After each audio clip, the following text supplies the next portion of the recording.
अस्सलाम वालेकुम नाज़रीन, मैं हूँ आदिल निज़ामी और आप देख रहे हैं मेरा डिजिटल चैनल।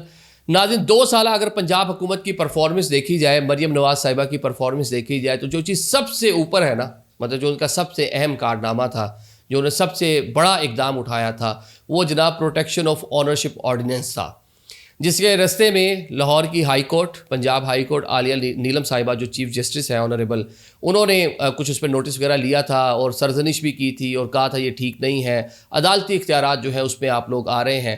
लेकिन अब बिला आखिर 2026 का प्रोटेक्शन ऑफ ऑनरशिप ऑर्डिनेंस जो है वो नया ऑर्डिनेंस पंजाब हुकूमत ले आई है। जो कोर्ट के भी कुछ मामलात थे, तहफ़्फ़ुज़ात थे जो पॉइंट आउट किए गए थे, उनका भी खात्मा कर दिया गया है। उस ऑर्डिनेंस को दोबारा से असम्बली में पेश किया जा रहा है। ये पंजाब हुकूमत का, मरियम नवाज़ का सबसे बड़ा कारनामा होगा। मैं कह रहा हूँ कि अगले 5 साल भी, वो 3 साल उनके जो बाकी बचे हैं, शायद उस टाइम पीरियड में इससे बड़ा कोई कारनामा नहीं हो सकता, क्योंकि लोग नस्ल दर नस्ल जलील हो रहे थे। अपनी जो ज़मीनें हैं, जो प्रॉपर्टीज़ हैं, उनके डिस्प्यूट हैं, जो केसेस हैं, उनकी वजह से। पूरा ये ऑर्डिनेंस है क्या और किस तरह ये वर्क करेगा, ये आपको बताते हैं। जो नया मुसविदा आया है इस ऑर्डिनेंस का, उसकी जो सारी डिटेल्स हैं वो आपके सामने रख देते हैं। माजी से कुछ चीज़ें उसमें थोड़ी सी तब्दीली की गई है, क्योंकि जो पंजाब हाई कोर्ट ने चीज़ों को आइडेंटिफाई किया था कि ये आप अदालती इख्तियार के अंदर आ रहे हैं और आपको ऐसा नहीं करना चाहिए, उन सारी चीज़ों को एड्रेस कर दिया गया है। फर्स्ट ऑफ ऑल जनाब, एक स्क्रूटनी कमेटी बनेगी। DC मुतलका ज़िला का, पंजाब के जितने भी अजला हैं, उनका जो DC होगा वो उसको चेयर करेगा। उसके अंदर दीगर जो डिपार्टमेंट्स होंगे रेवेन्यू के और बाकी उनके लोग भी मुकामी जो होंगे साथ, वो उसके मेंबर्स होंगे। 30 दिन के अंदर अंदर जो DC की सरबराही में कमेटी है, वो कोई भी अगर डिस्प्यूट, कोई भी शिकायत आती है तो उसके ऊपर कह लें कि अपनी फाइंडिंग जो है वो मुरतब करेगी, और मुरतब करने के बाद उन फाइंडिंग्स को वो ट्रिब्यूनल को भेजने की पाबंद होगी।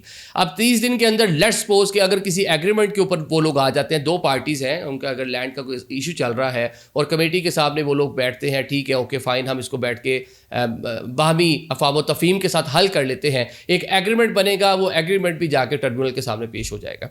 आगे जनाब ट्रिब्यूनल जो होगा वो भी 30 रोज़ के अंदर अंदर फाइनल डिसीजन देने का पाबंद होगा।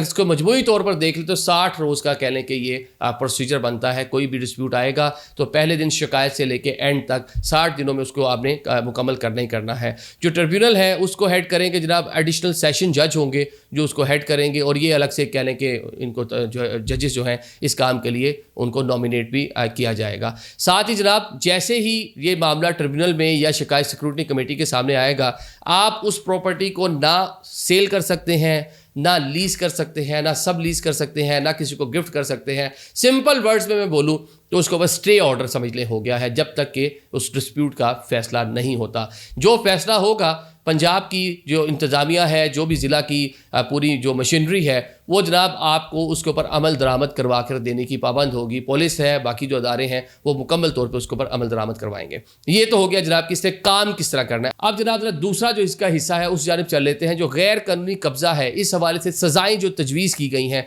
अब ज़रा वो आपके सामने रख देते हैं। अगर आप किसी की ज़मीन पर गैर कानूनी कब्ज़ा करते हैं तो 1 करोड़ पे आपको जुर्माना हो सकता है और 5 से 10 साल तक आपको कैद हो सकती है। अगर आपने ज़ोर ज़बरदस्ती कहीं भी जाके ज़रा बदमाशी शमाशी करने की कोशिश की तो पूरा मामला जो है कब्ज़े के ज़ुमरे में आएगा। आगे चल लेते हैं। ऐसा बंदा जो सहूलतकारी करेगा, सहूलतकार मतलब कि आप जा रहे हैं कब्ज़ा करने को, यार दोस्त आपके साथ चला गया है, या आपने किसी मुकामी इन्फ्लुएंशियल बंदे की मदद ले ली है, या आपके साथ पुलिस मिल गई है, या कुछ और इस तरह का मामला, अगर कोई भी इस तरह की मावरत भी करेगा, उसकी मावरत साबित हो गई तो उसको जनाब 3 साल कैद और 10 लाख रुपए तक जुर्माना होगा। ये तो जनाब सजाएं हो गई। अब ऐसे लोग जो पाकिस्तान में एक आम वतीरा बना लेते हैं, दरख्वास्त बाजी एक लफ्ज़ है आम सा हमारे यहाँ, आप जाएँ कोर्ट कचहरी आप सुनेंगे दरख्वास्तों पर दरख्वास्तें दी हुई हैं एक दूसरे के खिलाफ। अगर कोई बंदा गलत दरख्वास्त देगा, गलत तरीके से जाके DC साहब के सामने या कमेटी को गुमराह करने की कोशिश करेगा और एक गलत प्ली लेकर जाएगा, तो उसके लिए भी जनाब 1 से 5 साल तक उसे कैद हो सकती है और 5 लाख रुपए तक जुर्माना भी हो सकता है अगर आपकी दरख्वास्त गलत साबित हुई। तो लिहाजा सोच समझ कर आपने जाना है। अब कानूनी मालिक को फौरी तौर पर ये जो कमेटी है ये कब्ज़ा लेकर देने की पाबंद होगी।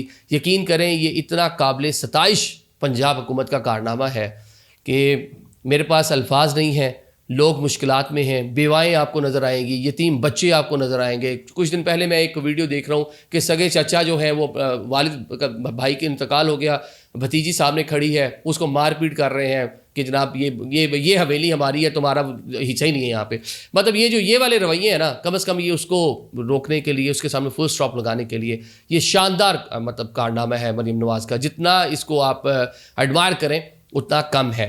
تو اب جناب یہ جو کہہ لیں کہ لوگ سڑکوں پہ رول رہے تھے, عدالتوں میں رولتے تھے, دادا صاحب جو ہیں وہ کیس کر کے جاتے تھے ایک چھوٹے سے قبضے کا, اور پودا جا کے وہ کیسز دیکھ رہا ہوتا تھا. تو یہ جو چھوٹے چھوٹے اس طرح کے معاملات تھے جو عدالتوں میں جا کے بہت بڑے بن جاتے تھے, پیچھے وکلا, بھاری بھرکم فیسز, بہت ساری چیزیں انوالو ہو جاتی تھیں, تاریخوں پہ تاریخیں پڑتی تھیں. اب یہ اس کا سدباب ہو گیا, تو ایک اچھی چیز ہے. اور ونس اگین یہ پنجاب حکومت کے کریڈٹ پہ سب سے بڑا کارنامہ ہے. Thank you so much.